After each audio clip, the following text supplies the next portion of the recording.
ఈరోజు వాక్య భాగము తుయితేరా సంఘం గురించి. ప్రకటన గ్రంథము 2:18-29 వరకు. తుయితేరా అనగా లోకముతో ఐక్యము అని అర్థము. వాక్యంలోనికి వెళ్ళే ముందు కొన్ని మర్మ విషయములు నేను మీతో పంచుకోవాలనుకుంటున్నాను. ప్రకటన 1:20లో చెప్పినట్లుగా 7 ద్వీపస్తంభములు ఉన్నాయి. ఇవి 7 సంఘములకు గుర్తుగా ఉన్నాయి. ఈ ద్వీపస్తంభము యు ఆకారములో ఉండి ఎడమవైపు 3 స్తంభములు, కుడివైపు 3 స్తంభము, మధ్యలో ఒక పెద్ద స్తంభము కలిగి ఉంటుంది. మొత్తంగా 7 ద్వీపస్తంభములతో ఒక స్టాండ్ అనేది ఉంటుంది. ఇది పరిశుద్ధ ఆవరణంలో ఉంటుంది. ప్రధాన యాజకుడు మాత్రమే ఆ స్టాండ్స్ పై ఉన్న దివిటీలను వెలిగించి ముందుకు తీసుకుని వస్తాడు. ఇక్కడ మొదటి 3 ద్వీపస్తంభాలు మొదటి 3 సంఘాలు అంటే ఎఫెసు, స్ముర్న, పెర్గములకు సూచనగా ఉన్నాయి. చివరి 3 దీపస్తంభాలు చివరి 3 సంఘాలు అంటే సార్దిస్, ఫిలదెల్ఫియా, లవదోకియాకు సూచనగా ఉన్నాయి. మధ్యలో ఉన్న పెద్ద స్తంభము తుయితేరా సంఘంకి గుర్తుగా ఉంది. ఇలా తుయితేరా సంఘముకి ప్రాముఖ్యత ఉంది.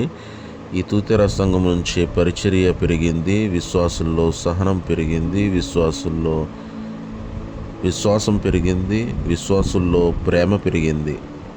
ఆత్మ చెప్పుచున్న మాట చెవిగలవాడు వినుగాక.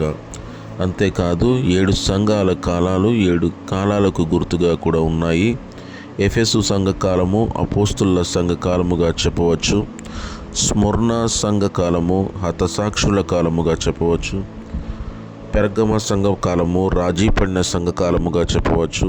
తుయితేరా సంఘకాలము రోమన్ క్యాథలిక్ సంఘకాలముగా చెప్పవచ్చు. సార్దిస్ సంఘకాలము దిద్దుబాటు సంఘకాలముగా చెప్పవచ్చు. ఫిలదెల్ఫియా సంఘకాలము ఉజ్జీవ సంఘకాలముగా చెప్పవచ్చు. మరియు లవదోకియా సంఘకాలము లోక సంబంధమైన కాలముగా చెప్పవచ్చు. ఇప్పుడు మనము జీవించే కాలము లవదోకియా సంఘకాలముగా చెప్పవచ్చు. విషయానికి వస్తే తుయితేరా సంఘము నిర్మించబడడానికి కారణము లూదియా అంటే లీడియా అనే స్త్రీ.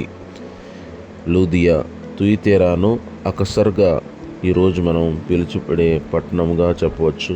ఊదారంగు పొడి అమ్ముకుని జీవించే స్త్రీ ఎప్పుడైతే పౌలు ప్రసంగిస్తున్న సభ దగ్గరకు వచ్చి ఊదారంగు పొడి అమ్ముతుందో ఆ సమయంలో పౌలు ద్వారా దేవుడు ఆమెతో మాట్లాడి మారు మనసుతో రక్షణ ఆమె పొందడం జరిగింది. మరియు తన ద్వారా తన కుటుంబకులను ఇరుగు పొరుగు వారిని దేవునిలోకి మార్చి తుయితేరా సంఘంగా మార్చింది. నా జీవితంలో నేను ఒక విషయాన్ని మీకు తెలియపరచాలనుకుంటున్నాను.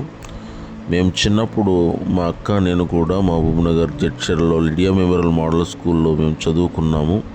మేము చిన్నప్పుడు 3 సంవత్సరాలు ఉండగా ఈ స్త్రీ పేరు లిడియా ఇప్పుడు తిరిగి స్మరణకు మనం గుర్తుకు తెచ్చుకుంటున్నాము. అందు నిమిత్తము దేవునికి వందనాలు. స్కూల్లో పెద్ద ఫోటో పెట్టి కొన్ని విషయాలు ఆమె గురించి వ్రాసారు. 8 మంచి లక్షణాలు. లూదియా ఒక దైవభక్తి గల స్త్రీ అని, వ్యాపారస్తురాలని, విశ్రాంతి దినమును పాటించే స్త్రీ అని, ప్రార్థనలో ఏకీభవించిన స్త్రీ అని, దేవుని వాక్యం వినుచున్న స్త్రీ అని, రక్షణ పొందిన స్త్రీ అని, దైవజనులకు ఆతిథ్యమిచ్చిన స్త్రీ అని, తన ఇంటి వారిని రక్షించుకున్న స్త్రీ అని వ్రాయబడి ఉంది.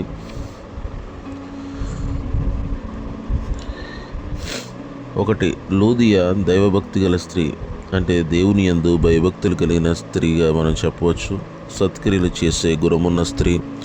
2, వ్యాపారస్తురాలు. ఆమె ఊదారంగు పొడి అమ్ముతున్న స్త్రీగా చెప్పవచ్చు.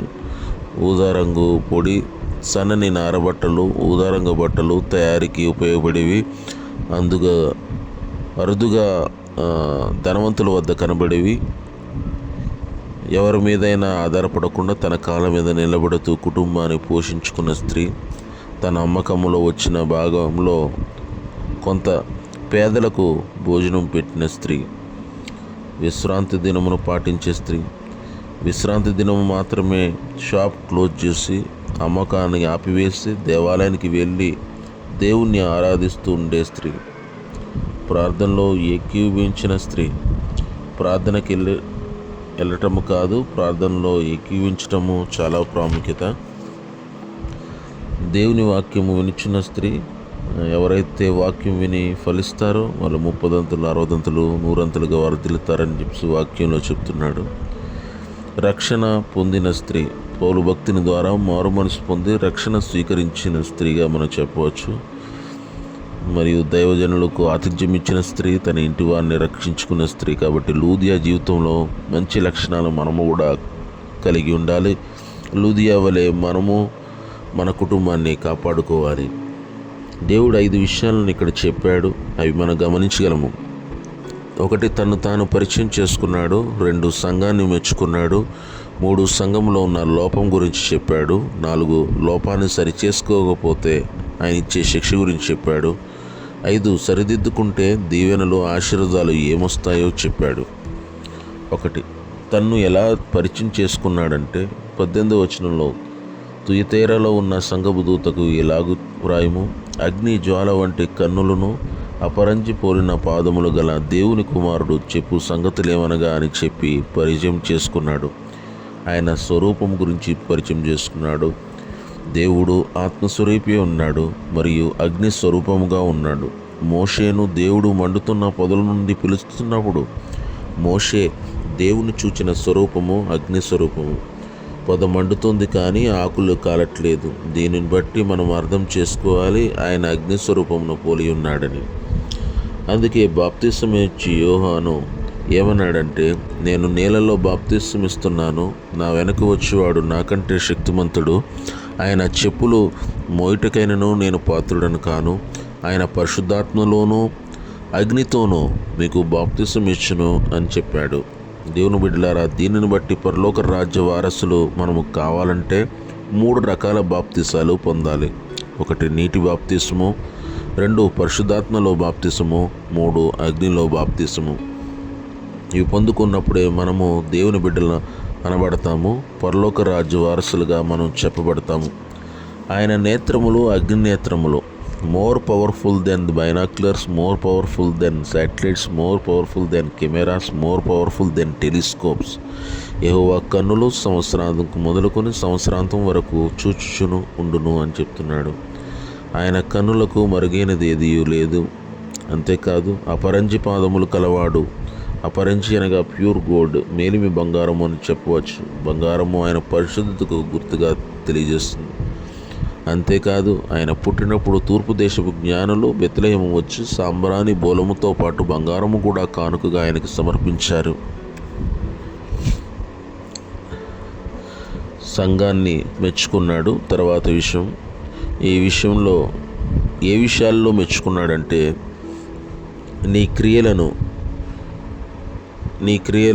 నీ ప్రేమను, నీ విశ్వాసమును, నీ పరిచర్యను, నీ సహనమును, నీ మొదటి క్రియల కంటే కడపటి క్రియలు మరి ఎక్కువని చెప్పేసి ఈ విధంగా ఆయన మెచ్చుకుంటున్నాడు. నీ క్రియలు అంటే మంచి క్రియలు, నీ ప్రేమ అంటే దేవుణ్ణి వదిలిపెట్టిన ప్రేమ, శత్రువుల్ని వారిని క్షమించే గుణం ఉన్నది. నీ విశ్వాసం అంటే అబ్రహాముకి ఎటువంటి విశ్వాసం ఉంది, తన కుమారుని కూడా బలిచ్చే విశ్వాసము. పరిచర్య, అపోస్తులైన పౌలు చేసిన పరిచర్య లాంటి పరిచర్య. ఇలాగ వీరి దగ్గర ఈ క్రియలు కనిపిస్తున్నాయి. సహనము, ఇతరులు కోప్పడినా సరే ఎంతో ఓర్పుతో సమాధానం చెప్పడం. ఇలాగా మొదటి క్రియల కంటే కడపటి క్రియలు మరి ఎక్కువనే అని చెప్పేసి ఎరుగుదునని చెప్తున్నాడు. మొదటి ప్రార్థన కంటే కడపట ప్రార్థన పెరిగింది, మొదటి ప్రేమ కంటే కడపటి ప్రేమ పెరిగింది అని చెప్పేసి మెచ్చుకుంటున్నాడు. సంఘంలో ఉన్న లోపం గురించి తర్వాత చెప్పాడు. 20వ వచనంలో, అయినను నీ మీద తప్పు ఒకటి నేను మోపవలసినది కదా, అదేమనగా తన ప్రవక్తనని చెప్పుకొనుచు యెజబెలను స్త్రీని నువ్వు ఉండవచ్చుచున్నావు. 2, జారత్వం చేయుటకు గురించి. 3, విగ్రహమును బలిచ్చుట వాటిని తింటకు గురించి. 4, దాసులను బోధించు మోసపరుచున్నదని లోపము చెప్పాడు. అంటే ఇలా లక్షణాలున్న స్త్రీల ద్వారా సంఘము నాశనము చేయబడుతుంది. కాబట్టి ఇలాంటి వారు సంఘములో ఉండకూడదని దేవుడు సంఘంలో ఉన్న లోపం గురించి చెబుతున్నాడు. అసలు యెజబెలు ఎవరు? బైబిల్లో చెడ్డ స్త్రీ అని ఎలా పేరు పొందిందంటే, మొదటి రాజులు 16:31 చూస్తే, యెజబెలు సీదోనీయుల రాజు కుమార్తె, సీదోనీయుల రాజైన యెజ్బెయేలు కుమార్తె. ఇజ్రాయేలు రాజైన అహాబుని వివాహం చేసుకుంది. ఈమె చెడు లక్షణాలు కలిగిన స్త్రీగా మనం చెప్తాము. ఆ 5 లక్షణాలు ఏంటంటే, యెజబెలు 1 విగ్రహారాధికురాలు, 2 యెజబెలు నరహంతకురాలు, యెజబెలు భర్తకు తప్పుడు బోధ చేసిన స్త్రీ, యెజబెలు మారు మనసుకు దేవుడిచ్చిన సమయమును తోసిపుచ్చిన స్త్రీగా చెప్పవచ్చు. మొట్టమొదటిది విగ్రహారాధికురాలు, అంటే దేవునికి వ్యతిరేకమైన అష్టారోతు దేవతలను పూజించిన స్త్రీ, అష్టారోతు దేవతలకు బలులు అర్పించిన స్త్రీ, బలుల నైవేద్యమును ఇశ్రాయేలు దాసులకు పెట్టిన స్త్రీ. మోషే రాసిన ధర్మశాస్త్రంలో 10 ఆజ్ఞలలో 1 విగ్రహారాధన చేయరాదు అని. దేవునికి వ్యతిరేకంగా విగ్రహారాధకురాలుగా పేరు పొంది, విగ్రహారాధన యెహోవాకు హేమను రాయబడింది కాబట్టి, ఆకాశమందే కానీ, భూమి అందే కానీ, నీటి అందే కానీ ఏ విగ్రహమునైనా నువ్వు తయారు చేసుకోకూడదు అని చెప్పేసి దేవుడు చెప్తున్నాడు. కావున విగ్రహారాధన మనము మానివేయాలి. దేవునికి ఇష్టం లేనిది ఏదైనా మనము ప్రేమించినా అది విగ్రహారాధనకే వస్తుందని మనం తెలుసుకోవాలి. రెండో విషయము నరహంతకురాలు. ఈ విధంగా నరహంతకురాలుగా ఎలా మారిందంటే, తన భర్త అయిన అహాబు ఒకరోజు నాబాతు అనే వ్యక్తి యొక్క ద్రాక్ష తోట మీద ఆశపడతాడు. తనకివ్వమని నాబాతును అడుగుతాడు. కానీ నాబాతు, ఇది నా పిత్రార్జితము, నేనివ్వనని అహాబుకు చెప్పినప్పుడు అహాబు ముఖము చిన్నబుచ్చుకొని ఇంట్లో కూర్చుంటాడు. అది యెజబెలు తెలుసుకుని అబద్ధ సాక్షులతో నాబాతు దేవుణ్ణి దూషించాడని రాళ్లతో కొట్టి చంపించింది. ఈ విధంగా యెజబెలు నరహంతకురాలుగా మారింది. తన పొరుగువానిదైన ద్రాక్ష తోటను ఆశించి అన్యాయముగా ఆక్రమించింది. దేవుని యొక్క పదాజ్ఞను మరొకసారి నేను గుర్తు చేస్తున్నాను. నరహత్య చేయకూడదు అని ఒక ఆజ్ఞ వ్రాయబడి ఉంది, కానీ ఈమె నరహత్య చేసింది. నీ పొరుగువానిదేదియు ఆశించరాదు అని చెప్పేసి ఆజ్ఞ వ్రాయబడి ఉంది, కానీ ద్రాక్ష తోటను ఆశించింది. నీ పొరుగువాని మీద అబద్ధ సాక్ష్యము పలకరాదు అని వ్రాయబడింది. దేవుణ్ణి దూషించాడని అబద్ధ సాక్ష్యము చెప్పించింది. కాబట్టి దేవుని విడలారా, దేవుని యొక్క ఆజ్ఞలు తిరిగి మనము పాటించాలని దేవుడు మనకి ఈ సందర్భంలో చెప్తున్నాడు. తర్వాత భర్తకు తప్పుడు బోధ చేసిన స్త్రీ. ఇజ్రాయేలులు తను సూచించిన దేవతకు నమస్కారము చేయట్లేదని నాబాతు దేవుని దూషించాడని భర్తకు తప్పుడు బోధ చేసిన స్త్రీగా మనం చెప్పవచ్చు. మారు మనసు సిద్ధపాటుకు దేవుడిచ్చిన సమయాన్ని తోసిపుచ్చిన స్త్రీగా ఇంకోటి చెప్పవచ్చు.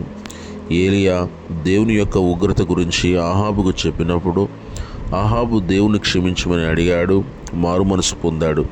మారు మనసు పొంది నమ్మి బాప్తిస్మం పొందిన వాడు రక్షింపబడును, నమ్మని వానికి శిక్ష విధింపబడును అని వ్రాయబడి ఉంది. లోపాన్ని 4వ విషయం చూస్తే, లోపాన్ని సరిచేసుకోకపోతే దేవుడు శిక్ష గురించి చెప్పాడు. ఇక్కడ యెజబెలు అనగా